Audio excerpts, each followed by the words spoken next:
Welcome. Today we are going to be going over org chart in SalesRabbit.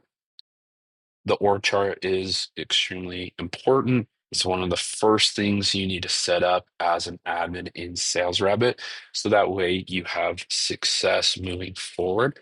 Things are set up the right way. Why is the org chart important? First one, it just gives general organization to your personnel. So your reps, your managers, your regionals, your admins, etc. It's going to help make sure that they are set in the right areas. This is also going to affect your roles and permissions later on. We want to make sure people are placed the right spots. So that way, if we give them permission for certain things, they're not viewing outside of what they're supposed to. They're able to see the things that they are supposed to see and do. As well, this is going to help organize your data for analytics and gamification later down the road, aka Amplify. So we're in the SalesRabbit web portal. We're under settings, go to org chart. First thing you're going to notice in org chart are these top four: departments, regions, offices, teams. These are the structures in which way we can set up your org chart.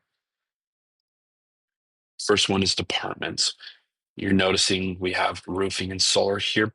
Departments are to break out your major products that you're selling. Most people are only going to have one department, but some companies do both roofing and solar, or maybe they do pest control and roofing.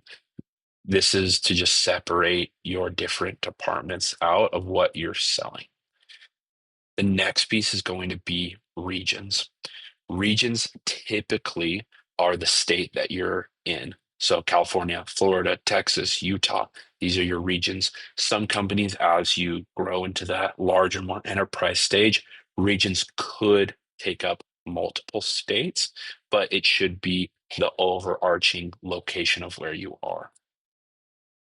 Offices are the individual city that you're in.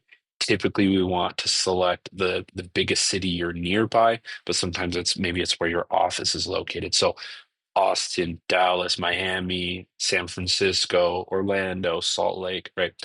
Bigger cities, or maybe you say Utah County, Salt Lake County, more of the specific location that you're at. The last one is teams. Teams are subsets within offices.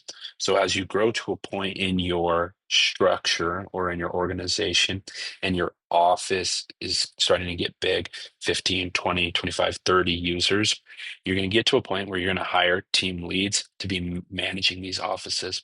And so this is where we can split and say Austin in the north, Austin south, South Dakota, South, whatever it may be there, we're going to start breaking things down into smaller, more granular areas.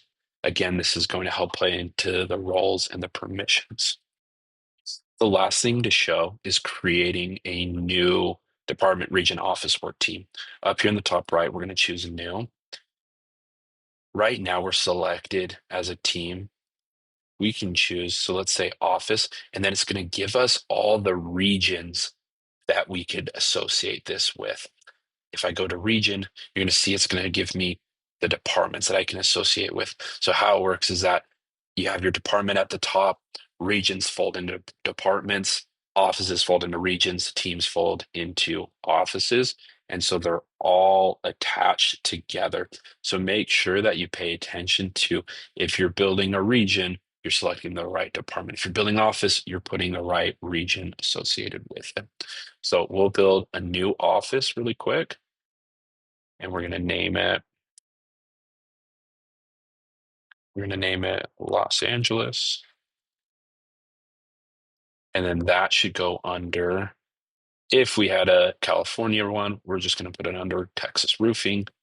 It's under this region, and we press save. And if we go to our offices, we can scroll down, we can find Los Angeles roofing. Last thing, again, make sure that you set up your org chart the right way. This is going to affect multiple other things down the road. Make sure we do this right.